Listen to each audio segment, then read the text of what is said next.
Uh, yeah, it looks okay. So the movie for October 15th was Sinister. I'm kind of excited about this one actually because I feel like it's just a really like solid movie. I know it's been out for like a long time now. Pretty popular from what I can assume. Just because Ethan Hawke is in it, right? He's a good actor. So, um, but I mean, even then, just almost simple. Well, I guess like this is what I like most about it. It is fairly simple, but there's like a bit to like dig into for me personally.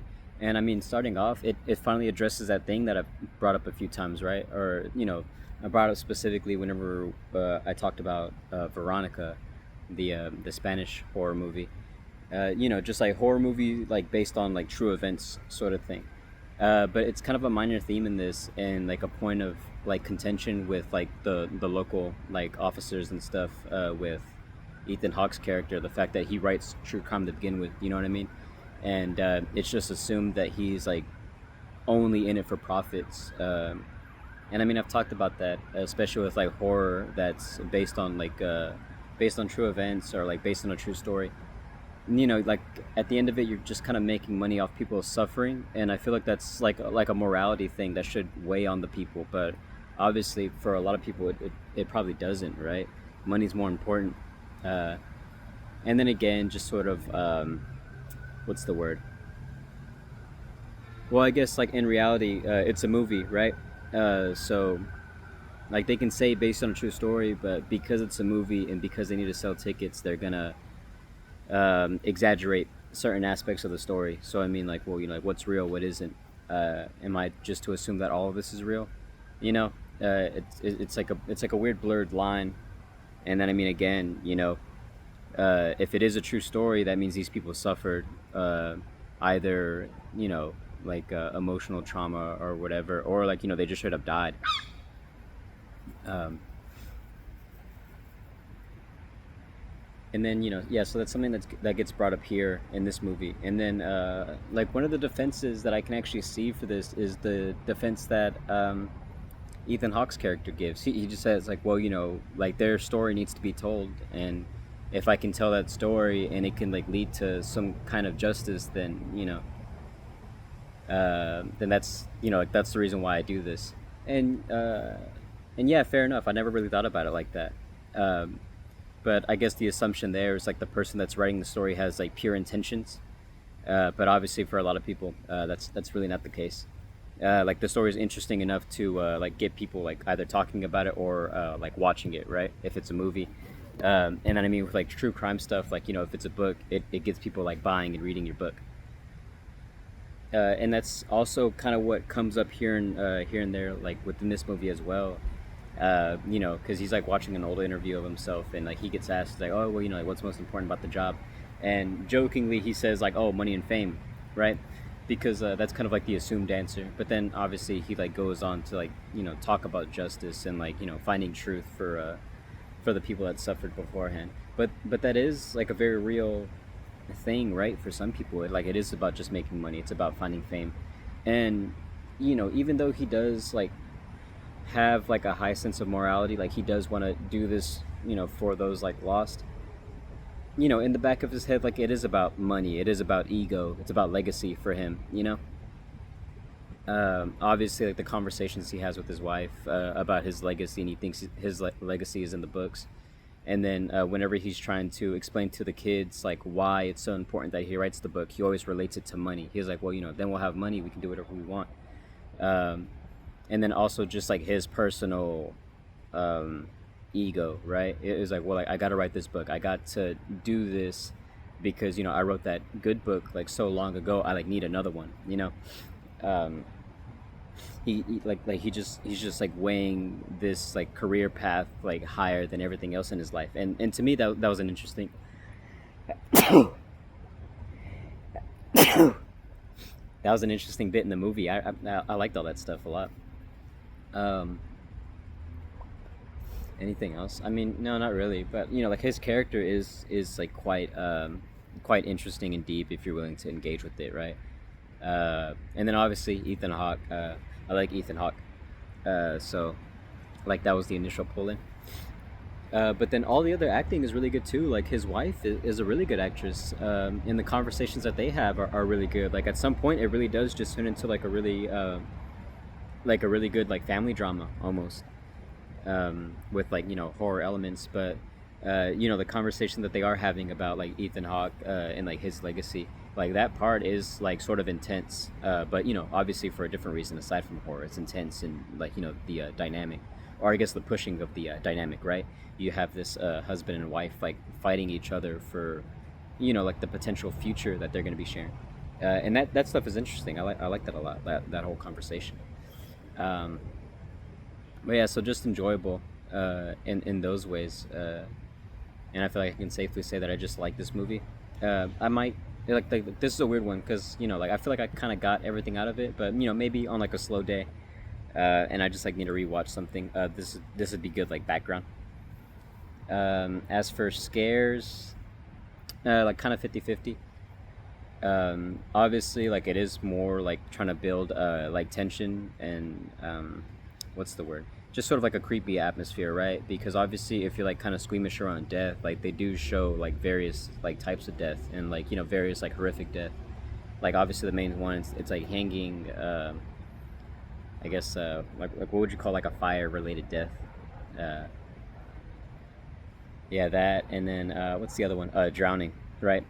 So just sort of like different like ways to die that are like sort of unsettling a little bit. And then again, it's that thing I talked about before with like, oh, like old technology is scary. Like he watches all of them on like a fucking projector.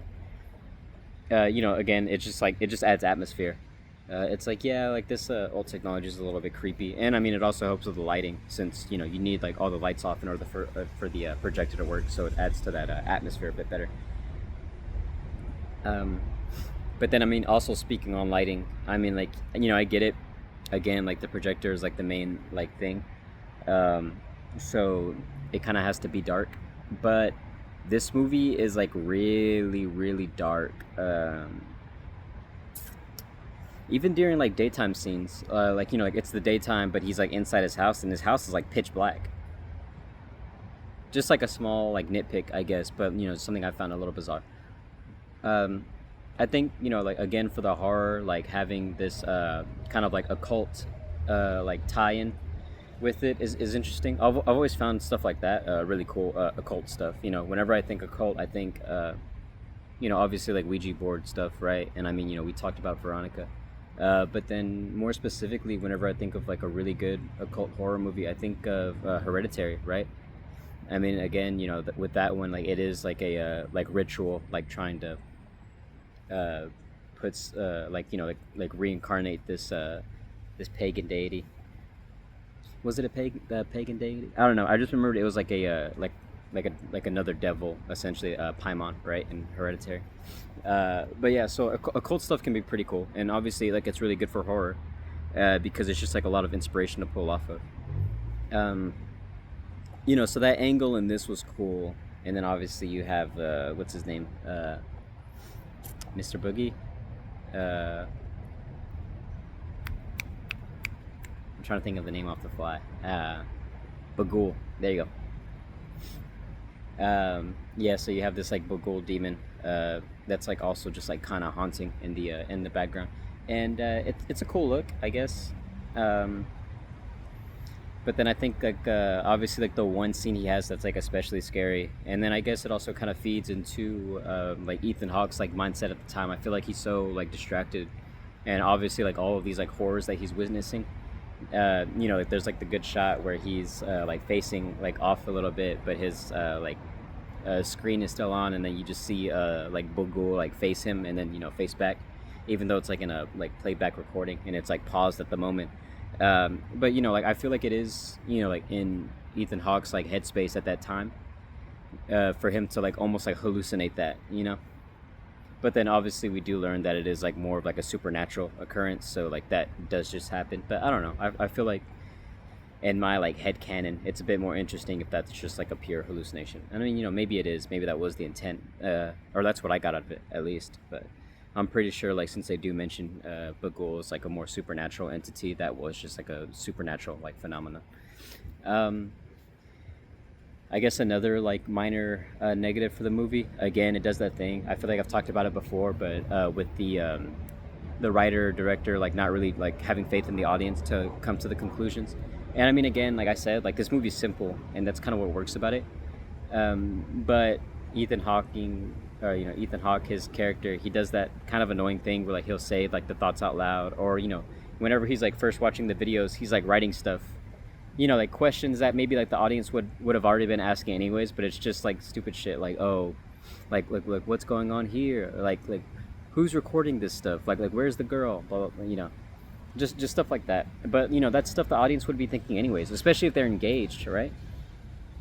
I don't know. So again, a little bit silly, but then another thing later on too, whenever like the minor twist is finally revealed, that because they say that Bagul is like killing the families but leaving one person alive, but the one person alive is usually the kid, and the kid is missing. So that's kind of what Ethan like Hawke is like trying to solve as well. He's trying to solve like the disappearance of these kids.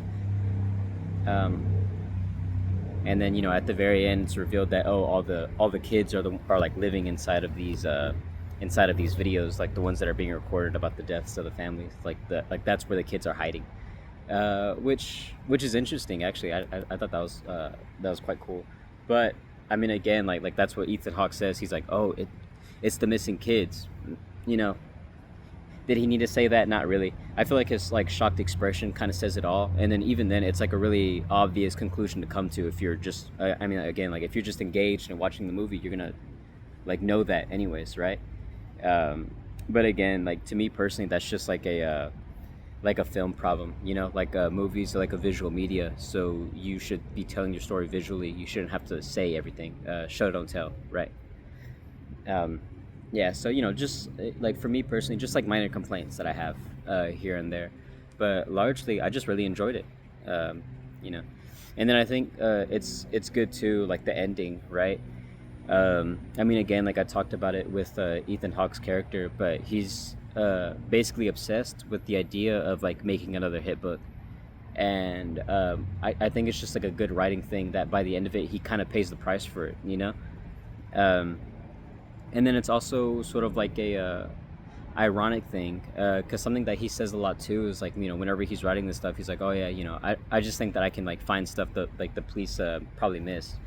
But I mean, in this case, he dies because he missed something, like the connection from like the families, and them living in the previous house of the murders and then moving away. But like the moving away is what kind of causes like Bugul like to strike. And that's kind of just what he does. Like he gets like so scared, and finally he's like, all right, like I can't be obsessed with this anymore. So I mean, initially it seems positive, but like that's like kind of what leads to the downfall. So I thought that was interesting as well. Uh, but I mean, yeah. So for me, like obvious, like recommend.